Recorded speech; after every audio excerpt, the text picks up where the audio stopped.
Buenos días, economista Diego Borja. ¿Me escucha? Muy bien, perfectamente. ¿Cómo está? Muchas gracias por estar con nosotros, por aceptar nuestra invitación. Ya estamos en vivo, ya lo están viendo ahora mismo nuestros amigos. Gracias, Diego, por aceptarnos. Y la pregunta de cajón es, para empezar a hablar de muchas cosas, ¿cómo recibe el nuevo presidente el Ecuador en términos económicos? Bienvenido. Buenos días, muchas gracias, Nelson. Un saludo para toda la audiencia. Un desastre, un desastre. La economía ecuatoriana desde hace 6 años viene siendo sistemáticamente destruida por los gobiernos tanto de Moreno como de Lasso, que han sido además una continuidad, porque recordemos que en el desastre económico que provoca Moreno le apoya todo el bloque de Lasso en la Asamblea Nacional. Claro. Por ejemplo, cuando pasaron la ley humanitaria, cuando pasaron la ley llamada de defensa de la dolarización, que no defiende la dolarización sino a la banca, etcétera. Entonces, esto es un continuo desastre durante 6 años y en 6 años se destruye un país. Lo hemos visto con claridad. Acordémonos, acordémonos que incluso antes de la pandemia, ¿no? Porque luego hay la excusa de la pandemia, pero antes de la pandemia ya la economía ecuatoriana había crecido negativamente, o sea, había Chuta. decrecido en el año 2019. Y esto no tenía ni siquiera como excusa nada, ¿no? Luego ya viene peor todavía con la pandemia, el desastre es mayor. Y por El ejemplo, ese es nuevo un gobierno dato, federal. Diego, ese es un dato interesante porque, por ejemplo, se sabe que en América Latina, después de la pandemia, hay una recuperación, pero casualmente Ecuador es el único país que no se recupera de la pandemia, o sea, ya ni siquiera se la puede tomar como excusa. No, es una vergüenza internacional. En días pasados sale un ranking mundial de los países que son los peores para los trabajadores y el Ecuador está en el tercer puesto en el Chuti. mundo. O sea, estamos hablando de una situación verdaderamente lamentable para la familia ecuatoriana que se suma además al otro tema gravísimo que deja Lazo también para el nuevo gobierno, que es el de la inseguridad. Ujú. Usted tiene ahí entonces un cóctel bomba entre una economía en desastre y una inseguridad que nos está golpeando a todos. Y por ejemplo, tiene correlación directa, Diego, porque nos tratan de vender la idea de que la inseguridad es producto de la lucha que están haciendo contra los grupos organizados. Es decir, estamos incautando droga y aguántense todo lo que venga. Es una relación directa la economía con la inseguridad, no generar empleo y motivar a que sigan existiendo estos grupos, ¿no? Que además impide cualquier tipo de reactivación. Ujú. Miren ustedes cómo le miente al país el gobierno de Guillermo Lazo diciendo que está pasando leyes, Ujú. decretos para disque mejorar la economía. ¿Qué economía va a mejorar con una inseguridad tan alta? Estamos ya hablando de casi de 30 asesinatos por cada 100.000 habitantes. O sea, Terrible. estamos hablando de una situación verdaderamente desastrosa que expulsa inversión, que expulsa actividad económica. Ujú. Tenemos nuevamente una ola de migración Ujú. parecida a la de los años 90, Ujú. casualmente en el gobierno de Maguad, cuando Lazo también fue ministro de Economía. Ujú. Entonces, no hay posibilidad de recuperación en una economía que está sufriendo semejante desbarajuste en el lado de la inseguridad. Y entonces estas leyes que está proponiendo el presidente, ¿de qué trata? Por ejemplo, hablemos de la última que está causando también un poquito de comentario, la ley de quiebras. ¿Qué significa eso? ¿A quién beneficia? ¿El ciudadano común va a tener un retorno de esa ley? Bueno, en parte ya la ley de quiebras, habían artículos de esta ley en la famosa ley humanitaria de Moreno, Ok. en la cual lo que se hacía es permitirle a la empresa que llegue a ciertos acuerdos con los trabajadores para que el efecto de la pandemia, decían ellos, no sea tan devastador sobre los trabajadores. No sucedió así. Ujú. Quien pagó el costo de la crisis y lo sigue pagando son los trabajadores, tanto los que tienen un empleo adecuado, como peor todavía los que no tienen empleo. Ujú. Recordemos que en el Ecuador 1 de cada 3 trabajadores tiene empleo adecuado y el resto está en una situación de absoluta inseguridad, Ujú. de absoluta informalidad, ¿no? En desventaja total con el capital. Eso viene siendo una regularidad en el Ecuador. Esta ley de quiebras lo que dice incluso en sus considerandos es proteger el crédito. proteger el crédito, o sea, incluso lo dicen, Exacto. están acá Específico. viendo el mecanismo para que las empresas que van a tener problemas, por ejemplo, con el fenómeno del niño, puedan entrar en determinados acuerdos con los acreedores, los bancos, y evitar que no se dejen de pagar los créditos. Claro, Que de refilón, que de relancina, que le van a ayudar tal vez a que no se pierdan los puestos de los trabajadores, claro. probablemente, pero lo están calificando como un proyecto urgente, cuando en realidad hay otros proyectos muchísimo más urgentes que una ley de quiebras que necesita el Ecuador, sin duda necesita el Ecuador eso hay que decirlo, pero que tendría que ser elaborada en un marco de concertación, en un marco social y político que no es precisamente el de un gobierno de transición como el de Lazo. O sea, en pocas palabras, deje ahí. Y la Corte le va a decir eso, posiblemente. Probablemente, porque no es un Urgente. proyecto urgente, es necesario para el Ecuador, eso vale aclararlo, pero sería bueno configurarlo en el Ecuador cuando haya más posibilidades de diálogo Claro. entre los actores que están participando, trabajadores, empresarios, acreedores, proveedores, etcétera, ¿no? Y también que tenga un poquito más de estabilidad, digo, o sea, el próximo gobierno, que el que venga, ojalá que venga con todo y que pueda tener una temporada completa. Pues el gobierno de Lazo es un gobierno fallido, porque por ahí aparece alguien diciendo que con éxito termina Lazo el periodo. No, el Lazo no termina el periodo, Lazo se está yendo. Hay una preocupación con el tema de la ley de quiebras de los trabajadores. Por ejemplo, se mencionaba el tema de que no se profundiza el asunto de la protección al trabajador y que posiblemente con esta excusa se declare en quiebra y chao trabajador. Ah, no, por supuesto, o sea, no es una ley que protege al trabajador. Ya, Entre los considerandos y las justificaciones se dice que es una ley que permitiría que ciertas empresas no quiebren anticipadamente. Es ya. decir, que si pueden salvarse operativamente antes de una quiebra, se lo puede hacer. Y que si van a quebrar, la liquidación sea una liquidación ordenada. Ok, Eso se dice en la ley. ok. Ahora, no se dice en ninguna parte que el objetivo es proteger a los No se trabajadores. dice, por eso la consulta no se dice y ahí es donde causa preocupación y donde también se levantan los trabajadores. Otro tema Es que que... jamás ha sido prioridad del gobierno proteger a los Ah, eso es trabajadores. cierto. No, en la agenda del presidente Lazo, la última rueda del coche han sido los trabajadores. Por eso tenemos tantos trabajadores desempleados o con empleo inadecuado como el que tenemos 2 de cada 3, ¿no? Claro, no, eso se nota y eso se ha visto evidenciado y también eso es un poco la debacle del gobierno. Y otra cosa que va encadenado ahí es el tema del IES. ¿Cómo ves estas reformas, Diego? ¿Cómo ves estos cambios que se quieren dar en el IES? ¿Buenos, malos? ¿O el gobierno también tiene que dejar ahí porque no tiene esta legitimidad como para dialogar, ya que se va? O sea, ya estamos hasta pereza de hablar de este señor, pero se va. Para empezar, le están dando al ratón a que cuide el queso.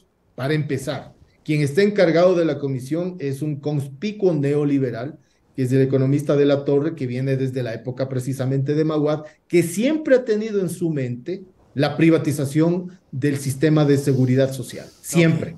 Tanto del área de pensiones como del área de salud. Y hoy día solamente lo están expresando. ¿Qué dice, entre otras cosas, este proyecto reformatorio?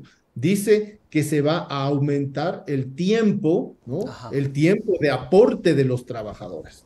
O Ujú. probablemente se va a mantener la edad, pero se va a aumentar el tiempo de aporte de los trabajadores. Que sería casi lo Entonces, mismo. no están pensando en un esquema de seguridad social que resuelve el problema tomando el toro por los cuernos, Nelson. ¿Dónde está el problema en el Ecuador? No está en el tiempo de aporte, no está en la edad de pensionarse, no, está en la falta de trabajadores afiliados al IES, porque solamente tenemos 1 de cada 3 trabajadores que aportan. Punto. Ese Eh, es el problema. ¿Por qué no lo atacan por ahí? ¿Cuál es el terror? ¿Cuál es el miedo? Mejorar, porque obviamente también es un trabajito de mejorar las condiciones para que, por ejemplo, yo, independiente, me quiera ir y afiliar, es decir, captar. No se promociona, no me dicen qué beneficios tengo. Hay una opacidad que ya hasta me da miedito. Antes daba orgullo. Antes tú decías, oye, ¿estás afiliado? Claro, ñaño, estoy afiliado. Salías del seguro con una bolsa de medicamentos. Mi suegro salía con una bolsa para Ahora esa hay que llevar. ahora hay que llevar, o sea, no hay ese incentivo, Diego. Por supuesto, o sea, primero, no está dentro de las prioridades del gobierno el tema del empleo. Tanto que dijo Lazo que era creando oportunidades y las oportunidades eran de empleo, no se ha creado el empleo, ni mínimamente necesario para resolver este problema gravísimo, gravísimo, que es la expulsión de los trabajadores del tejido productivo. Por eso los ecuatorianos prefieren incluso correr riesgo de muerte cuando cruzan el Darién, por ejemplo, ¿no? Y ni siquiera muchos de ellos llegan a cumplir la posibilidad de llegar a los Estados Unidos buscando nuevas oportunidades de trabajo. Lo que tenemos en el Ecuador son miles de refugiados económicos. Hay que decirlo con todas las palabras. No es que la gente se va de turismo a buscar empleo en los Estados Unidos o en Europa, no. Son refugiados económicos porque en el Ecuador no tienen oportunidad. ¿Por qué no tienen oportunidad? Porque no ha sido prioridad ni del gobierno de Moreno, ni del gobierno de Lasso, el generar una capacidad de inclusión de los trabajadores en el tejido productivo. Tenemos un tejido productivo destruido. En la propia ley de quiebras se dice que el 25% o alrededor de las empresas están en posibilidades de quebrar. O sea, estamos hablando de una cuarta parte, ¿no? Entonces, en esas circunstancias, vemos con claridad que no es prioridad el empleo. Por lo tanto, esta propuesta de reforma de la seguridad social, ¿a dónde apunta? Es a continuar la destrucción del IES. ¿Quién va a querer afiliarse al IES voluntariamente? Claro, un servicio mínimo. Eso es lo que yo siempre me pregunto, o sea, nadie, o sea, no me incentivan, no me enamoran, no me dicen, no sé si todavía exista la cobertura de cónyuge, no sé si exista la cobertura de los pequeños, no sé, y si existe lo han tapiñado para que no se use, o tal vez lo quieran ir cortando el tema. En todo caso, Diego, ¿crees que esto se resuelva con Lasso o definitivamente con el nuevo gobierno? Absolutamente no, esto no se va a resolver. Y si se resolvería en el gobierno de Lasso, la línea de resolución es la línea de ir desgastando la institucionalidad de la seguridad social para vender luego la moto de que como está mal la seguridad social hay que privatizarla. Claro. Eso está en la cabeza de la Torre desde hace muchos años. Y esto de privatizar, Diego, ¿en qué consiste? ¿Entregarle este cúmulo de manejo de dinero a una empresa, a un conglomerado? O a un conglomerado de empresas. Piensa tú que el IES es el banco más grande que tiene el país. Claro. Es todos los meses un aporte obligatorio de empleadores y de trabajadores, que por más que esté comprimido el empleo es gigante. Y tiene que pasar, tiene que darse, no es que no te va a pasar, te descuentan. Eso es obligado. Eso es constitucional, no hay cómo soslayar. Entonces, ¿qué sucede? Que lo que quieren es que esos aportes, en vez de manejarse como un sistema estatal de reparto, que es lo que tenemos hoy día, se maneje como un sistema privado de capitalización individual, que se llama en términos quinquenales, que es lo que tenía Chile, por ejemplo, y que a la vuelta de varios años se están dando cuenta que no funciona, porque muchos trabajadores ya jubilados no pueden tener ni siquiera una pensión digna. Claro. ¿Y esa plata qué? ¿La pueden invertir en otras cosas o la van a jugar? ¿Qué? Por supuesto, si es que se privatiza, el momento en el cual vengan empresas privadas, ¿no?, de manejo de la jubilación, como también lo tenían en Argentina y que Cristina Kirchner lo revirtió porque no estaba funcionando bien, entonces ese dinero puede ser invertido en determinados sectores de interés del capital, no de interés de los trabajadores. Total. Y entonces pasa lo que pasó en Chile, que la tasa de rentabilidad empieza a caer y por tanto las pensiones que al final reciben los jubilados son pensiones de miseria. Por acá le mando un saludo, economista Rodi Espinosa, dice gracias por traer como invitado al economista Diego Borja. Lo saludaron por acá. Gracias, Rodi, por ese comentario. Y esto también, economista, tiene que ver con otro reporte que salió esta semana de las inversiones extranjeras, que con usted conversábamos hace un tiempo y se va materializando, ¿no? Somos el peor país, o sea, definitivamente Lasso incluso ha quedado mal hasta con su propio gremio, o sea, con su propio ideología, porque la derecha dice, bueno, capital, vamos a mover, pero ni siquiera ahí ha funcionado porque no viene la inversión. Pero desde luego, ¿cómo va a venir la inversión a un país? Uno, con la inseguridad que tenemos. Y dos, con una ley que pasó Lasso por debajo de la mesa. Acordémonos que la famosa reforma tributaria, que no hubo los votos en la Asamblea, la pasaron de todas maneras. Así es. ¿Dónde había qué? Había un incentivo a la salida de los capitales. Acordémonos que con una tasa que va del 3.5 al 5%, los capitales que habían salido del Ecuador, incluso los capitales que probablemente habían salido de forma ilícita, pagando esa tasa se blanqueaban. Y no se les obligaba ni siquiera a que se los traiga al Ecuador. Entonces, estos incentivos a la salida ¿Por qué habría nueva inversión o inversión extranjera si ni los nacionales están invirtiendo? Claro. Es un desastre completo en todos los ámbitos el desempeño del gobierno nacional. Diego, te voy a preguntar algo, no sé si de pronto está dentro de tu radar, si lo puedes, me lo dices, porque sinceramente soy muy ignorante en muchas cosas. ¿Qué pasa con Galápagos y este fideicomiso que se ha formado? ¿Qué implicaciones existirían ahí? Una y dos, y si esto es realmente perjudicial, el próximo gobierno lo pueda revertir. Absolutamente tiene que revertirlo. Es escandaloso lo que están pretendiendo hacer con Galápagos. Es el manejo a través de un fideicomiso donde están personajes de la política nacional, como Roque Sevilla, por ejemplo, que han sido incluso asesores del Wow. gobierno de Lazo, y están fundaciones, organizaciones y personas extranjeras a quienes se les pretende entregar la gestión, si quieren ustedes, incluso dándoles la posibilidad de armar estos fideicomisos que son muy oscuros, poco transparentes de cómo se van a manejar los recursos, pero entregando la gestión del patrimonio de la humanidad, Claro. ¿no? Irreemplazable que es Galápagos, cuando esto debería ser una prioridad estatal, que no lo ha sido, que como parte de la institucionalidad que se viene destruyendo desde el gobierno de Moreno en todos los ámbitos, también se ha destruido la institucionalidad para el cuidado de una zona tan vulnerable como es la zona de Galápagos, ¿no? Y ahora se pretende entregar esto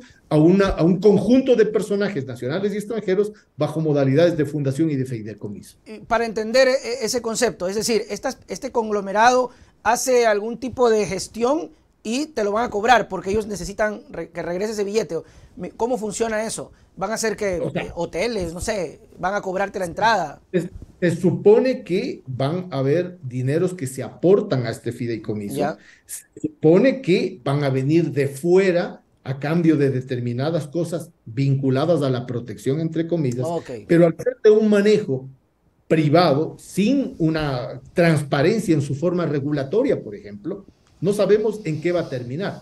¿Qué diría yo? Claramente un parque nacional, una zona de vulnerabilidad ecológica y económica, una zona de protección mundial, ¿no? Como es Galápagos, única en la humanidad, tendría necesariamente que ser gobernada, que ser monitoreada, gestionada, regulada de forma estatal. No hay justificación alguna para que esto se entregue a una fundación privada y peor con entes incluso internacionales. Y el asunto, Diego, también va por el tema de la soberanía. Es decir, yo entiendo que la entrega a concesiones, conglomerados, fundaciones, puede funcionar, no sé, la comparación va a ser un poquito fea, pero si de pronto usted dice voy a contratar a alguien externo para que limpie el malecón, bueno, ok, pero es limpieza del malecón. Estamos hablando de las Islas Galápagos, de lo más, creo que a nivel mundial somos la envidia, y eso hasta soberanamente nos resta un poco, Diego, estoy equivocado.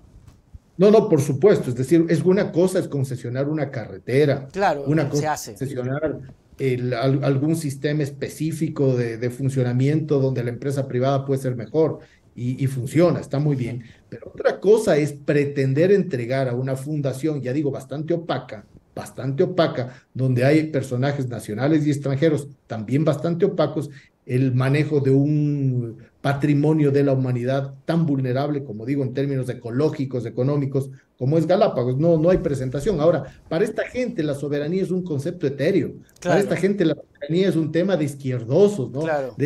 No, para ellos la soberanía no es un tema de seguridad nacional Ujú. incluso. Y acordémonos que el gobierno de Moreno pretendió, o creo que incluso llegó a entregar las pistas de aterrizaje de la isla Baltra para el monitoreo de un avión extranjero, de un avión radar norteamericano. Entonces, la soberanía para ellos no cuenta. Ujú. No es un tema de dignidad nacional, además de un tema práctico de seguridad nacional. Y vea que lo irónico pasa por el tema de que casualmente Galápagos está súper que abandonado, al punto de que cuando llegó Lazo, la gente lo recibió con carteles con términos de traidor, es decir, ni siquiera es que ha estado súper bien atendida como para decir, ok, gracias, nos van a traer algo bueno. No, ha estado abandonado y votado, y eso es perjudicial. Diego, ¿qué es lo primerito que tiene que hacer el gobierno, el nuevo gobierno, llegando al poder? El nuevo gobierno va a tener muy poco tiempo para hacer todo lo que la expectativa nacional tiene. Ya. En primer lugar, yo lo digo con claridad, Nelson, ojalá el nuevo gobierno sea Luisa González, Ok. ojalá sea Luisa González, lo digo con claridad, yo voy a votar por el binomio González-Arauz. Además, Luisa se ha demostrado como una mujer de fuste, de Ujú. carácter, una persona que además de tener todas las cartas credenciales para gobernar el Ecuador, es muy preparada, tiene la dignidad suficiente. Se Ujú. le ha querido criticar porque es una madre soltera, Es- porque ha tenido un niño a los 15 años. ¿Cuántas mujeres Ujú. ecuatorianas han pasado por Claro, eso es muy ruin también. esa situación? Ni siquiera digo ese problema, por esa Ujú. situación, por esa condición, y han salido. Miles de mujeres se identifican con Luisa González en ese sentido, además de tener, como digo, las cartas profesionales y credenciales suficientes. Si es que es ella, probablemente la línea de gobierno va a ser una totalmente distinta, así es cualquier otro. Claro. Primero, porque hay equipo, la Revolución Ujú. Ciudadana tiene equipo. Segundo, porque hay concepto. Tercero, porque hay experiencia. Cuarto, porque ya se lo hizo. Claro. Entonces, ¿qué debería atacar? Obviamente el problema de la inseguridad es el problema más acuciante que tenemos, que va de la mano con estos otros temas económicos y sociales, porque la inseguridad no solamente es un tema criminal, Ujú. no es un tema solo de las bandas o del narcotráfico, de los delincuentes, no, tiene que ver con el abandono institucional del territorio. En el Ecuador tenemos provincias que han sido absolutamente abandonadas, como Ujú. por ejemplo Esmeraldas, Esmeraldas están, donde pero... la delincuencia hace de las suyas porque no hay Estado. Entonces, la recuperación del Estado, la toma del territorio, que eso es educación, eso es salud, eso es protección, eso es seguridad contra la delincuencia y es economía. Ujú. Entonces, cuando hablo yo de retomar el territorio, y que eso es lo que tiene que hacer el nuevo gobierno, hablo de una política integral. No solo se trata de echar tiros y balas, Ujú. también se trata de reprimir a las bandas criminales, pero no solo eso. Claro, no, o sea, dos líneas de acción, detener y pero mejorar lo de profundidad, porque si no es la misma vaina. Y yo estoy totalmente de acuerdo, cuando un niño crece en situaciones complejas, no creo que el niño crezca diciendo quiero pertenecer a esas bandas. El niño es niño y quiere jugar, sueña con otras cosas, y cuando no hay esa oportunidad, irónicamente, te arrastra a estas situaciones que hoy vemos como en Durán, que incluso hay hasta escuelas de sicariato. Durán es otro sector terriblemente abandonado, al punto de que Chonillo está asustado. Chonillo trabaja bajo ataque y muchos jefes departamentales se le están yendo por las constantes amenazas que tiene Chonillo. El nuevo gobierno, en todo caso hablando de Luisa, todas las encuestas le dan a Luisa estar adelante, está adelante. ¿Cuál es la preocupación de quienes analizan el tema electoral? Si pasa o no a segunda vuelta, o si se termina esto en primera vuelta. ¿Cuál es tu criterio sobre la segunda vuelta y la primera? Bueno, la primera vuelta, listo, está. Pero ¿qué pasaría si va a segunda vuelta y se congregan toditos así como ocurrió con campañas sucias? Bueno, en primer lugar, de todas las encuestas que yo he visto, cuando uno hace el análisis del voto válido, Ujú. es decir, cuando se quitan ya los nulos y los blancos, en varias de ellas Luisa está por sobre el 40%, Así es, con más de 10 puntos de diferencia con el siguiente, con así lo cual es. ganaría en primera vuelta, o está muy cerca, muy cerca del 40%. Ujú. No hay ninguna que le ponga mucho más abajo, ninguna. Ujú. Todas está alrededor del 36-37% cuando Ujú. está por debajo del 40%, o incluso llega a estar en el 44-45% Uf. cuando está sobre el 40%. Es decir, hay altísima probabilidad de triunfo en primera vuelta, eso hay que señalarlo con claridad. Y Ujú. son encuestas incluso de gente que está en la oposición al correísmo o a la Revolución Ciudadana. Ujú. Primero. Segundo, no creo que sea verdad el hecho de que si pasa segunda vuelta va a perder. ¿Por qué? Si es que en este momento, cuando tú te Ya, fijas en las mismas encuestas, ya se ha roto esa falsa dicotomía entre correísmo y anticorreísmo. así es. La mayor parte de los ecuatorianos ya ni siquiera hacen caso de esa falsa dicotomía que ha sido posicionada por los grupos de poder, por los grandes No les medios de funciona. comunicación, para seguir polarizando al Ujú. Ecuador en una polarización que no es la real. Ujú. Entonces, yo creo que si incluso pasa a segunda vuelta, va a ganar. Va a ganar porque ya la gente no se come el cuento de que aquí hay que hacer carga montón todos contra el correísmo, porque ya hemos visto lo que pasó. Claro. Le hicieron carga montón al correísmo en el año 21 y miren el desastre que tenemos. Ujú. Y eso la gente lo vive y lo sufre. Y otra cosa, Diego, que me pareció interesantísimo, justamente entre ayer y hoy, se reveló el caso Gabela con un tercer informe, empezaron a mencionar el tema del correísmo, la vinculación, bla, bla, bla, pero resulta que el propio perito, en una pregunta muy clara, cuando le mencionan si Correa tenía conocimiento, dice que no tenemos esa información o no sabemos eso. Sabemos que hay autores intelectuales con nombres, pero de Correa, más allá de el tema técnico, no hay una vinculación directa. Me imagino yo que ese discurso habrá que ver qué candidato lo toma. No he visto hasta ahorita, y ahí viene lo que tú decías, Diego, porque ya hubiese sido comidilla de algún candidato decir, ahí está, ellos fueron los culpables. Bueno, acá van a querer ver culpables siempre y ahí tenemos personajes despreciables de la política que están en este momento corriendo en las elecciones, ¿no? Lamentablemente con más de 8 puntos de apoyo por parte de la población. Yo digo, ¿qué ecuatoriano apoya con 8% a semejantes personajes? Me refiero al que dice que manejaba la comisión de fiscalización, que lo hacía a dedo, ¿no? Ni lo nombro porque me parece despreciable. Pero gentes de ese estilo van a querer utilizar cualquier cosa para echarle la culpa a la Revolución Ciudadana. Ventajosamente ya la gente no se come el cuento, incluso en el informe Gabela hay lo que tú señalas, que simplemente se le saca de la posibilidad incluso de conocimiento del problema al presidente, aunque hay un montón de otros errores y mediocridades en ese informe. Tiene un informe que costó creo que $350,000, que se resume prácticamente en una página, ¿no? O sea, lamentable que eso suceda en el Ecuador, pero incluso en esos informes mediocres se le exculpa del conocimiento al presidente porque ya es impresentable lo que se pretende hacer. ¿Habrá gente que quiera echarle la culpa? Sí, porque hay de todo entre los que están compitiendo para ser candidatos a la presidencia o presidentes. Sí, pero es interesante ver cómo no han salido, y es por lo que tú dices, Diego. O sea, sí, yo me imagino que Villavicencio va a ser el primerito o el único que va a tomar el tema. Ya lo nombraste, el innombrable. Pero es que me imagino, porque es la única imagen que está apelando a ese voto anticorreísta que ya no funciona. De hecho, he visto cómo los otros candidatos ya le rehuyen, ¿no? Cuando le preguntan de Correa, antes era, no, hay que atacarlo, hay que oponernos. Ya le preguntan de Correa y dice, no miremos el pasado. Porque me imagino que le dijeron, hermano, ya no les des, porque si les sigues dando te perjudicas a ti. Y eso pues avisora una posible victoria. Ahora, la responsabilidad es enorme de llegar la RC al poder.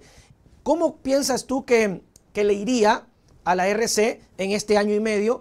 Y si tendría las oportunidades de continuar, ¿no? Porque básicamente sería la idea de cualquiera, ¿no? El desafío es gigantesco. Claro. Es gigantesco y la expectativa de la población es gigantesca. Son dos cosas que juegan en contra, si tú quieres. Claro. Porque tienes un desafío muy grande, real, contener esta ola criminal tremenda, esta destrucción de la economía, de la institucionalidad. El desafío es enorme, pero la esperanza de la gente también va a estar puesta con todos los faros sobre la Revolución Ciudadana. Ahora, ¿qué tiene la Revolución Ciudadana que no tienen los otros? Tiene equipo. Claro, esa estructura. Tiene equipo real, es decir, tiene estructura, ¿no? Tiene gente que ha estado ya y que conoce. Primero. Segundo, tiene experiencia. Y la experiencia no se gana, hemos visto, en un personaje que estuvo 10 años pugnando para ser presidente, lo logra y no lo puede hacer. No tiene experiencia en el manejo de lo público. Tercero, tiene conocimiento ya adquirido, o sea, tiene un saber hacer. No es que vienen ahora a improvisar. Saben hacerlo, por dónde le entra el agua al coco, cómo se hacen las cosas. Y eso es importantísimo en un periodo tan corto de tiempo, porque si tú vas a recién aprender a ver cómo se hacen las cosas, simplemente no. Y tienes logros, cosa que, por ejemplo, Otto Sonnenholzner no tiene. Él fue vicepresidente, estuvo en donde las papas, pero el momento que tuvo que hacerlo, lo hizo desastrosamente. Y se fue. Los cartón y todo este tipo de cosas, ¿no es cierto? Entonces, saben cómo hacerlo y por tanto, digo yo, frente al enorme desafío, el único grupo político que tiene la capacidad de hacerlo es la Revolución Ciudadana. Ese es un punto interesante a tomar en cuenta para la gente que dice, no sé por quién votar, no sé, no me gusta la política. Bueno, denle el voto a quienes ya lo hicieron y que tuvieron 10 años y que, dato mata relato, llegaron a tener 5, creo, muertes violentas por cada 100,000. Es una cosa impresionante y estamos llegando a 30, 34, vamos a cerrar, es una cosa abominable. Diego Borja, gracias por tu tiempo, gracias de verdad por estar con nosotros y te invitaremos también para seguir hablando de cómo va la campaña y esperando que esto se termine el 20 de agosto a las 12 de la noche. Yo me voy a quedar hasta las 12 de la noche en vivo para tener el resultado. Tus palabras para terminar. Tenemos muchos los anochecidos de esa noche. Sí, Gracias, sí, Nelson. sí. Un abrazo. Chao, Diego, nos vemos. Chao. Sí, definitivamente, particularmente voy a quedar, ya ustedes saben, me voy a quedar con ustedes hasta las 12 de la noche revisando ese bendito resultado que lo hicimos en las últimas elecciones, ¿no? Así que, ¿habrá exit poll? Sí, pero yo la verdad que no voy a creer en eso, porque acuérdense los últimos exit poll de la señora González. ¡Ya tenemos prefecta! ¡Woo! Y a alguien le salió, sí, es Marcela Guiñaga. En serio, sí, va ganando. Ya no tenemos prefecta. Así que hay que mantener la calma y esperar 12 de la noche. Sí. Al día siguiente descansamos, o no sé, pero 12 de la noche. Ojalá que todo este martirio termine. El país necesita estabilidad, el país necesita tranquilidad, el país necesita un gobierno estable, y un gobierno estable significa presidente y asamblea. Presidente y asamblea, ¿ok? Usted vote por el que le dé la gana, pero vote por el presidente y vote por la asamblea. Un presidente sin asamblea no hace absolutamente nada, ¿ok? Ya lo hemos visto.